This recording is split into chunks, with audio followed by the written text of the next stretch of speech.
name is Yoshimitsu Tajima from the Coastal Engineering Laboratory. And today we have three lecturers, and among three, actually two of us will talk about tsunami. And after me, the Sato sensei will talk about the other feature of tsunami. So to avoid any conflicts, I discuss with Sato sensei. And today, I'd like to mainly focus on the tsunami behavior, especially on the seawater. So my talk should cover the generation of tsunami, the propagation of tsunami, and the possible deformations. So I'd like to begin with the generation of tsunami. And I'd like to cover some of the general features of tsunami, and at the same time, I'd like to show some example by using the Tomoko earthquake tsunami. So the generation of tsunami, you have several factors that can generate tsunami, but in most of the case, most frequent one is the one due to the movement of the pole. And as you may know, the plate is moving and going downward of the other plate. Then as you can see, the pole starts to move. Then the bed elevation changes, suddenly changes.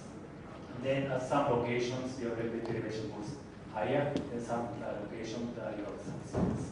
Therefore, due to this movement, your surface elevation can change. And yes, this figure shows the estimated displacement of your bed level. And that is directly affected from the surface water elevations. And this line shows the AB line, and this is AB line. And as you can see, in case of Tohoku earthquake tsunami, your left-hand side, land side of your seabed, some part near the land was the subsidence. Then the other part, you have elevation of your water. And the movement of your land is also measured, observed by the observation of the change of the locations of a GPS, GPS-based electronic difference point. And based on the observations, it was seen that the land, the main island of Japan was moved toward eastward in horizontal directions, and the maximum movement was about 5.3 meters. And then at the same time, the ground level was also go downward, subsidence. And this downward distance was, the maximum distance was about 1.2 meters. Then, so I'll go back to the same slide. And the one thing that I would like to point out here was that the scale. As you can see, so this is about 300 kilometers in horizontal scale. And then the water depth here was as high as 5 kilometers. The deepest water depth could be 5 kilometers. Therefore, the lake scale is about 5 to 300. It's about like 1%. Therefore, you may want to make some image that the horizontal scale is much longer than the vertical scale. Therefore, even though this figure shows the expand the vertical scales, however, in reality, this is more like a very thin layer. Therefore, in the thin layer, the elevation of ground level also changed, but this change was much smaller than this water depth. That is to say, what's the order of 10 meters. Therefore, using this very long horizontal scale, the water particle doesn't really have time to move around when the whole movement occurs. Therefore, the movement of your boat does directly affect on the change of your surface water elevations. And this changes the potential energy of the water column, and this energy starts to propagate towards the various located directions. This is the source of tsunami. And as you can see, because our horizontal length scale is very long compared to the water depth, therefore, if you think about the propagation of your tsunami, you can safely approximate the feature as a very long wave. And in the long wave conditions, the vertical velocity, the water particle velocity is much smaller than the horizontal velocity. And under these assumptions, we can also assume that horizontal velocity is nearly uniform in the vertical directions. The horizontal velocity is nearly uniform in the vertical direction. And under these assumptions, we can simplify our governing equation. One is the continuity equation, and the other one is the momentum equation. And this is the force balance equation. And again, your left-hand side is acceleration to the vertical, and this is a force. And this force is simply expressed only by the hydrostatic pressure due to the change of the water surface elevations. And under this approximated, simplified governing equations, we can make one equations to estimate the surface water fluctuations. And as you can see, if you are familiar with some of the simple mathematics, then you can derive the surface profile of your eta, that is the surface water fluctuations, and that can be expressed by this kind of equation. Therefore, under the assumption of your long wave conditions, your phase velocity, the propagation speed of your tsunami is expressed by square root of gh. Here, g is gravity and h is the water depth. So the point here is that your phase velocity, sorry, the propagation velocity of the wave is proportional to water depth to the power of 0.5. Okay? So under this very simple governing equation, it's very easy to compute the tsunami propagations.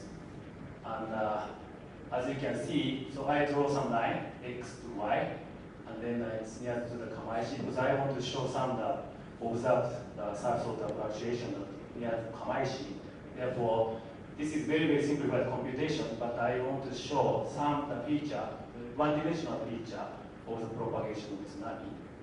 And then around this area, due to the movement report, I first determined the initial surface water fluctuations, and then based on the governing equation I just showed, that tsunami propagation is directly computed. And then this is the water depth along xy, and here is near the coast, and then here is the deeper portion. So as you can see, this vertical directed scale is in kilometers. It's very deep here, like 2 kilometers. Then as you can see, the tsunami that starts to propagate. Then as the tsunami propagates in the shallower area, you may realize that the phase velocity slows down. Okay? Then at the same time, the tsunami propagation itself also transports some energy of the tsunami, and the speed of energy transport, that is expressed by Cg, that is also equal to square root of Gh, under the assumption of your long wave, linear long wave, shallow long wave conditions. Therefore, the transporting speed of the energy is also proportional to h to the power of 0.5. Therefore, as the wave shows, as the wave propagates in the shallower area, the wave energy propagation speed is much higher if you are in the deeper portion, then it slows down in the shallow area. Therefore, the wave energy is actually accumulated. Therefore, as you can see, the wave height is getting higher and higher. So, by using these very simple conditions, you can roughly estimate the change of your wave height.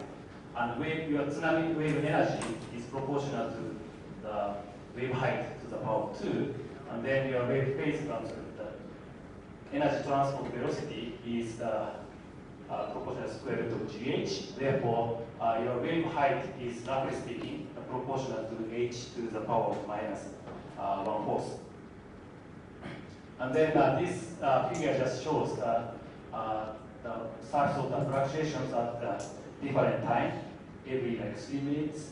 Then as you can see, for the first, say, 60 minutes, 12 minutes, 18 minutes, they propagate relatively fast. Then as you show, then this distance from each profile is getting closer and closer. That means the slowdown of your wave profile can be seen. And then at the same time, your wave height is increasing. And this red line shows this approximation formula, the Green's law. In this case, h was about 30 multiplied by h to the power minus 4. So this means if your water depth is 1 meter, then your wave height was about 30 meters. And if you look at the observed data, this 30 meter, 30 is very easy.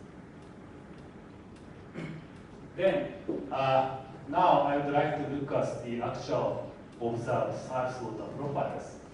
So the first data I'd like to see was the GPS web page. This one was located in various places around the coast. And then today I'd like to show some of the profiles of Kamaishi, the water of Kamaishi. GPS web page looks like something like this. Then the GPS buoy, this is floated on the surface of the water. And then by using the PK GPS system, they measure the elevation of the buoy in the real the time to time the elevation change of the GPS buoy. Therefore, in any case, we can estimate the surface water elevations. So the first figure shows actually the measured surface water fluctuations. And as you can see, you can observe the 7 waves. And your horizontal scale, this is in hour. Then as you can see, your wave period is roughly speaking 40 to 50 minutes. And then the other feature you can see here is like after the earthquake, then mean water level that is shown in the blue line. And this was 55 centimeters higher than the one before. Therefore, this means like we had the land surfaces and the elevation was about 55 centimeters. Plus, you can also see that you have a relatively gentler increase in the surface water level, and then you have a very steep increase of the surface water level. And we have some other data that was obtained by the pressure sensors by the Earth Research Institute in Tokyo University. That was located in the area, the location in green and blue, black. And they are respectively away from the shore with a distance of 40 kilometers and 70 kilometers, and water depth. So as you can see, each profile, this is expressed in terms of time. Then also the elevation is slightly different. The profile are quite very similar. You can observe that they have similar profiles.